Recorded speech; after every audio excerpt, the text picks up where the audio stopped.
Hey guys, so welcome back to Indirect Knowledge. So we're doing a follow-up video today, and this follow-up video is for Diana. We'd done a tarot card reading for her a while back, not too long back, a little while back. And Diana's got kind of a follow-up question, so we're just going to kind of follow suit with that.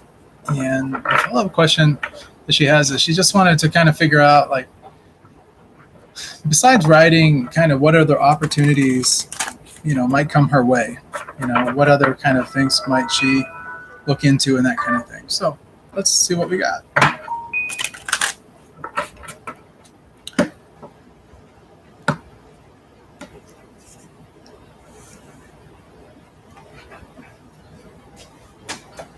Sometimes it may seem like I'm talking to myself. I just noticed my lips were moving because I was having an inner dialogue and stuff, like I was getting some things psychically that was coming through. And it's just interesting to me, like having a camera in front of me where I actually where I can actually see myself kind of in my own process, how I get things, how things come to me like psychically and all that kind of stuff. So just thought I'd share that out there. Okay, so I'm just going to go ahead and put this, let's do the old faithful 7 card spread here.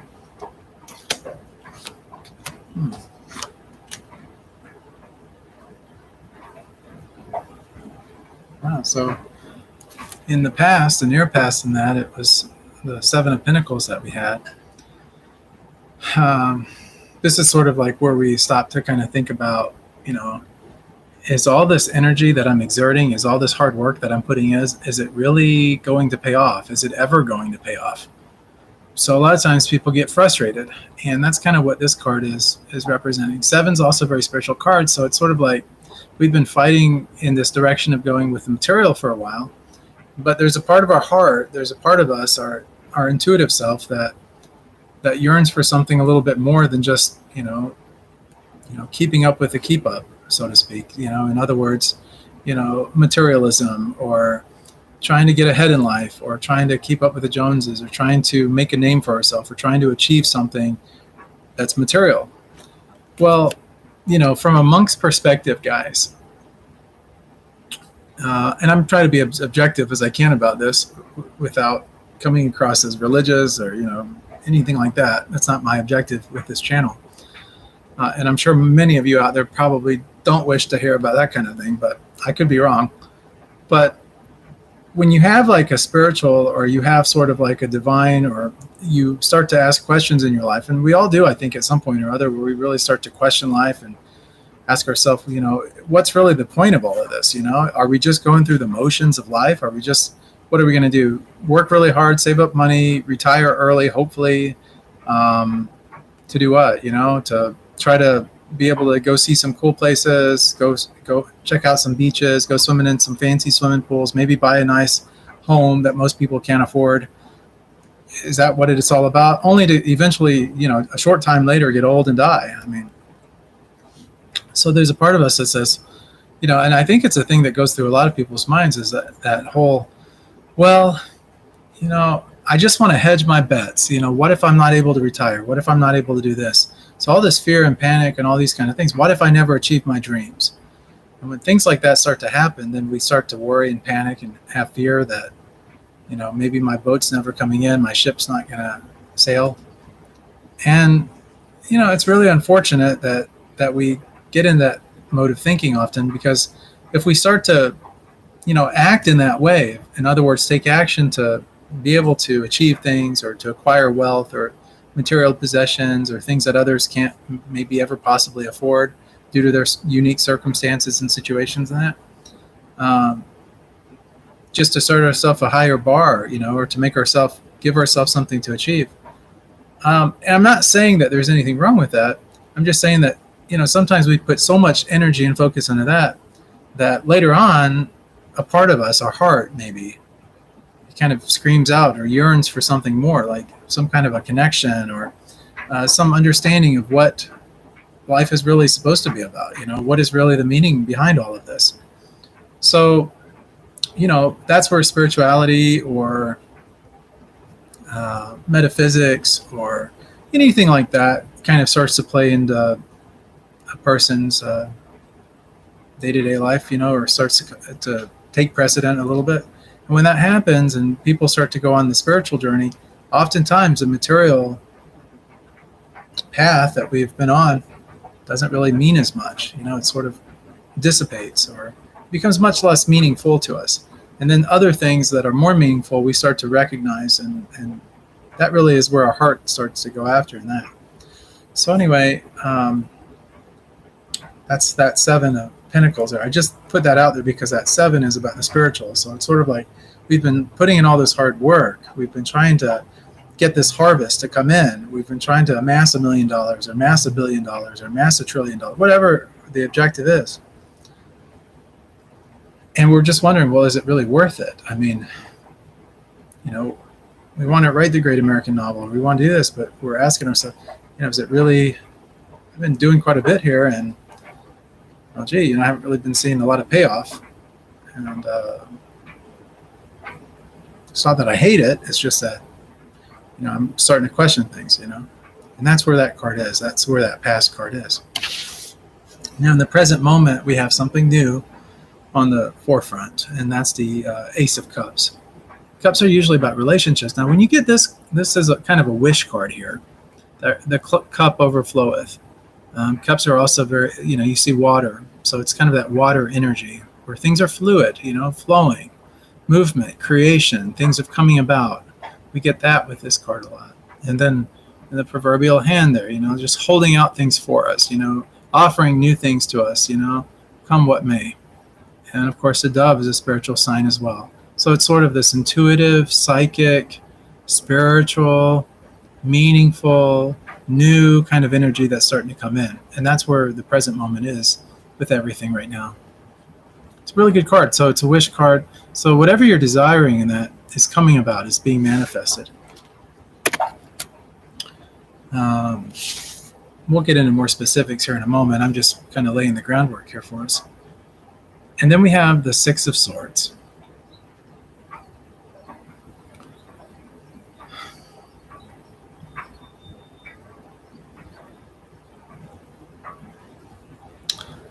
The 6 of Swords, now, what is this, our first sword card? Maybe only sword card in this spread? The 6 of Swords is worth kind of looking at. You see a guy here, he's in a boat. He's got some mental conflict going on, some thoughts going through his mind. That's the swords, that's kind of symbolized by the swords. There's a person with him, maybe a wife, maybe a mother, maybe, who knows, it could be anyone. And this person is traveling, they're going they've had to make some hard choices, difficult choices along the way. And so what we get with this is, sort of, we get these ideas in our mind sometimes, like we're just kind of going from rougher waters to calmer seas. But giving up something is painful, It's like we talked about a minute ago. It's sort of like this person is questioning all this hard work that I've been putting in. I haven't really been seeing any kind of reward. We have the Ace of Cups, which is a current situation, and that's where new things start to happen. It could be new relationships. It could be new partnerships. It could be new business opportunities. It could be a lot of things. But whatever it is that we're truly desiring is really what that represents. And then a short time later, and that maybe about 2.5 months from now, this card comes and arrives, and it's sort of like we're kind of, changing our direction. We've had some hard choices that we've had to make. We've had some difficulty in choosing what we need to do. And in choosing, we've had to give up some things. And giving up some things can be very painful, like when you're having to let go of things. That can be very painful. And in also letting it go, though, it also paves the way for some new opportunities or new things to come in. And with that, we become more excited, and the sadness and the sorrow and the depression, those kind of feelings, they start to really dissipate. Water is representing the unconscious here, and the ability to manifest things fluidly, thoughts turning into things. And the thoughts here are very conflicting, and that's where the swords are coming into play at with this particular 6 of Swords. About 2.5 months from now is what I'm picking up. Now, if we go into this understanding of this Ace of Cups, this wish card, we could look at the energy surrounding that. And what is that really about? how does it come into play, like getting what we want and all of that? Well, it starts with this. This is temperance. Temperance, this angel is all about perfection, perfecting things, coming up with the right concoction in order to produce the most sublime, most awesome end result. It's methodical, it takes patience, it takes commitment and dedication, and that's what you get. That's a perfect concoction, that's a perfect ingredients list, the perfect recipe for that Ace of Cups to happen, to get that perfect concoction, that cup overflowing. And when you see this angel, temperance, and you see that Ace of Cups, that's exactly what that's representing. So it takes a lot of patience, dedication, motivation, inspiration, all those kind of things in order to pour that concoction correctly until we get, the Holy Grail, so to speak. It's like your wish is fulfilled kind of thing. What is it that Diana really wants? Like, where is she kind of standing at? Where's kind of her attitude about this whole thing? His whole positioning with all of this? Well, that's a really good question. And if you like that other wish card, with the cup overflowing and getting everything that you want, you're really going to like this one. This is the 10 of Cups. We went from the Ace of Cups, which is new beginnings, to the 10 of Cups, which is really completions. It's like we've achieved everything. We've gotten everything we ever wanted. We achieved every goal that we ever set out to achieve. And this is a really good card. This person's happy. Look at him.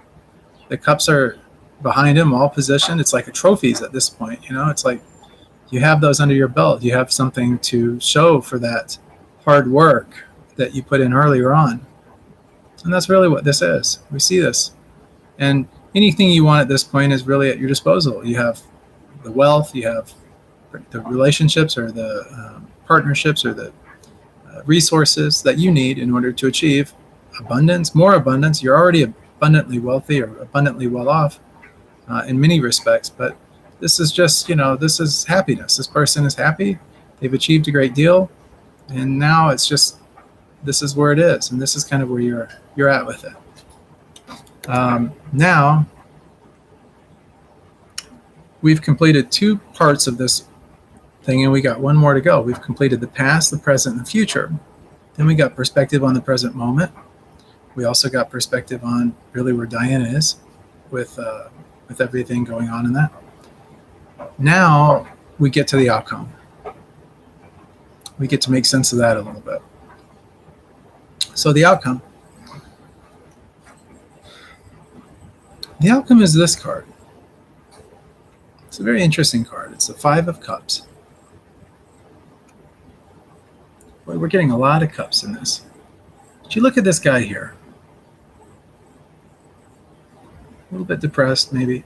5 is numerology, is all about change. It's about, it's kind of that watery energy. Watery with the cups, it's that fluid energy. Things constantly changing, things going from one direction to the next direction, having to manage things as they're continuously coming in and out of our life and this and that. That's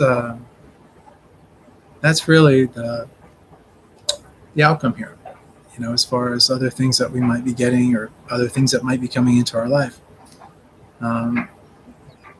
And it makes perfect sense to me personally. It's just kind of like what I was talking about when I was sort of on my soapbox earlier, talking about sort of this relationship between the spiritual and the material, how, sometimes we're focused solely like on the material or achieving things and this, that, and the other. And then other times, we're more focused in on the spiritual. That's where we have supplication. That's where we chant, chant beads, or, that's where we do a number of different things. We're just trying to, maybe meditation or yoga or some type of daily spiritual practice or something, whatever that happens to be for you. And then other times, we're more like, even more doing that spiritual practice, we're still thinking in that material realm. Like, I could be doing this. I need to do this. I need to achieve this. I need to get this. I need to do this. I got my calendar. I need to do. And it's all about do. All these actions and stuff and relationships and building right this and creating this for ourselves. And it's all about this. Well, this 5 of Cups, like when we get to this part of the journey, and this really does kind of pickup to where the question lies, and that's, what other things will I be doing besides writing? What other things will be coming in? Well, this is about getting over hurt, frustration, looking in another direction, maybe for happiness.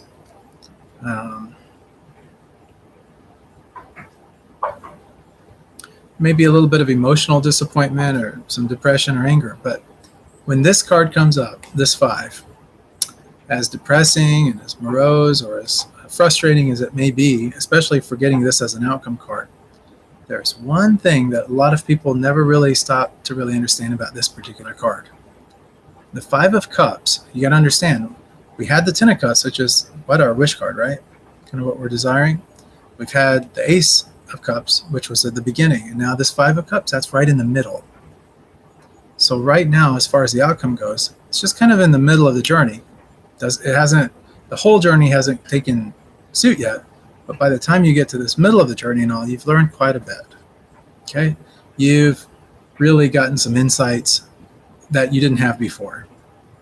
And when you're feeling these emotions, or you start to feel things coming up that are maybe not so pleasant, so to speak, I want you to realize that with this particular card, those emotions are exaggerated. It could just be the energy surrounding you. It could just be, it could be the full moon in the sky. I mean, it could be a number of factors. But when this comes up, it's really about exaggerated emotion. So that depression, that anger, that frustration, anything that's bothering you at a deeper level, something you might not even be able to pinpoint or really think too clearly on, but it's causing you some sort of an unhappiness or unease, so to speak, it's exaggerated. It doesn't mean that you're exaggerating them personally. It just means that due to certain factors, spiritual, mental, whatever, those emotions are a little bit more heightened than normal. Okay? So when you start to feel that way, so kind of the thing about this is 5's all about change, right? So sometimes when things are coming, new things are coming in, old things are leaving us, new things are coming in, old things are leaving us. It's that going back and forth, that yin and yang of I'm acquiring something, I'm losing something. I'm acquiring something, I'm losing something. I'm acquiring something, I'm losing something. I'm doing this, I'm doing that. I'm doing this now, I'm doing that now. And it's so on and so on and so on and so on. And so it's that back and forth. Well, that back and forth, it's almost like a magnetic motor, where the coil is going and it's creating that magnetic field, and it's causing something to keep going back and forth or something along those lines. It's that constant back and forth, but it's very exaggerated. Okay, and it's all about change, and it's about moving things in a completely different direction. And that is about giving up stuff, taking on new things. Giving up stuff, taking on new something. It can be very exhausting sometimes, and that exhaustion could be one of the factors that's causing those type of these exaggerated emotions. But it can also be that you're grieving for something that you want to be in terms of permanence. You want something solid, something that's foundational, something that's supported, something that's not going away, something you can grab hold on to, and something that will, bring you some, everlasting joy or everlasting peace, everlasting happiness.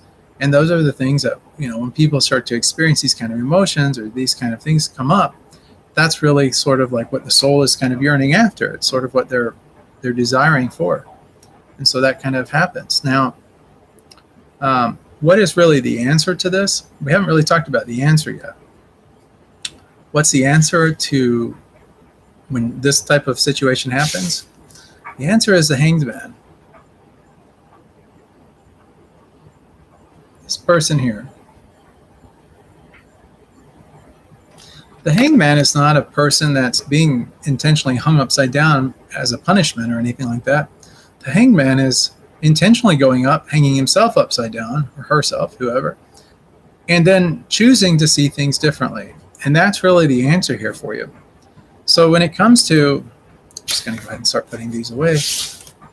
The answer to this reading and stuff like that, in terms of other things that you're going to be doing and all, you're going to be doing a lot of other things, In terms of specifics and all, I see writing, of course, in your future and that, but I also see maybe like training or something like to do with training. You could be doing some kind of an educational type thing where you're putting out. It could even be like a motivational kind of um, program or something that you're doing to teach people some skills and things that you've acquired and that you've learned, and maybe sharing some of your insights in a different type of way. It's kind of like another chapter to the chapter that you're already on, which is with the writing. So I think what I'm picking up is something that relates well with writing. It's going to be somewhat creative, where it does take some planning on your part to get there. But I also think that, you know, you're going to try to be careful not to spread yourself too thin. Like, you don't want to take on too much and then forget about things that are coming in. But it's sort of that energy of like, once the book is done, once the book is getting marketed, once everything is going on with the book and so on and so forth, there's going to be that need to continue to move into a different direction or to acquire something else. That need for something else is going to be there, you know, and if it's not there, that complacency, that boredom, that kind of emotional makeup will be what you'll be fighting yourself. And we see that, you know, like within the tarot spread there.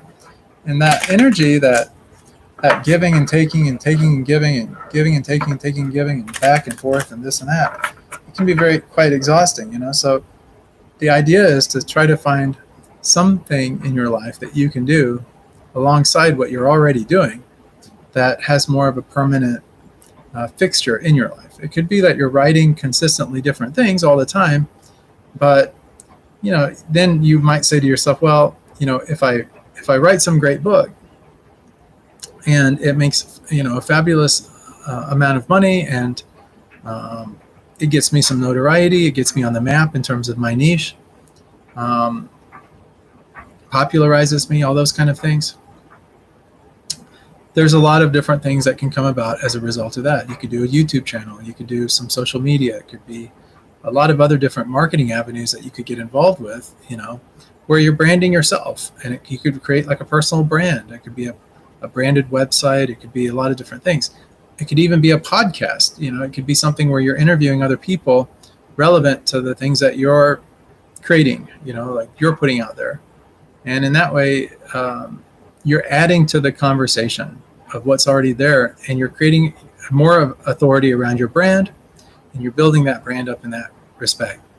The thing, though, that this reading really wanted to, I think, address or present you with was just this idea that maybe you need something else in addition to all of this creating. So it's like creation, destruction. And by destruction, I don't mean it in a negative way. I just mean that, you know, you create something and then you move on and create something else, and move on and create something and move on and create something and move on, forgetting the things that you've created in the past. So, you know, to avoid that kind of that constant dissatisfaction going on, it may just be worthwhile to just kind of pause, you know, like the guy in the very beginning there, it's just sort of pausing and saying, well, you know, is it really worth all of this? What else would be meaningful? So like, sort of a way of hedging your bets in a sense. You know, you could actually put together some kind of a plan, do a little bit of brainstorming, come up with something that's really going to be maybe outside the purview of what you're doing now, but something that could be like a hobby, or something that could be a monetized hobby where you actually make a little bit of money here and there doing it, and create something out, you know, outside of your brand, you know, something unique, but something that when you're ready for a break, or, you know, you're ready to take a pause from what you've been working on for so long, this would be kind of a backup thing that you could turn to. That would give you a sense of purpose, and that sense of purpose would continue to move you along a little bit. So that's sort of what I'm picking up. As far as, you know, any real specifics, just those things really I kind of mentioned. It's all about brand building and all the things that go along with that. And that's a lot of work. You know, there's a lot of things, a lot of creative endeavors come along with writing a book and moving in that direction. The marketing side of things is really, when it comes to writing a book, is really where the money comes into. And that's really where brands are built. It's not so much in the actual book itself, although a good book is a good book. It's really a lot in terms of how it's positioned, how it's presented to the marketplace, and, you know, how people go about perceiving the book is determined often by reviews, what other people have to say, the public relations around that book, so much more. And, you know, just getting the word out about the book. So that in and of itself takes on more precedence than just the writing of the book itself. A great book may inspire and influence people, and of course, word of mouth is great advertising. But good marketing can get a massive amount of people to buy that book and maybe only read a couple chapters and then put it on their bookshelf for the rest of their life, But they can always have some kind of a relationship with that book, even so. So, sort of like the Bible or the Bhagavad Gita or some other spiritual text, someone might go out and purchase it, but then never actually take the time to read it, at least from cover to cover. And so, for that reason, but they still feel a sense of, I have it for when I need it. And that's sort of like what I'm talking about here with you, Diana. You need something that you don't necessarily have to do all the time, but you have it when you need it. So it's sort of like the person that goes out and buys the book that never reads it. I'm trying to use this as a metaphor to try to help you or try to explain my point here. You need something, like it could be professionally, it could be like a hobby, it could be just a marketing strategy or something that's kind of goes beyond just your brand alone.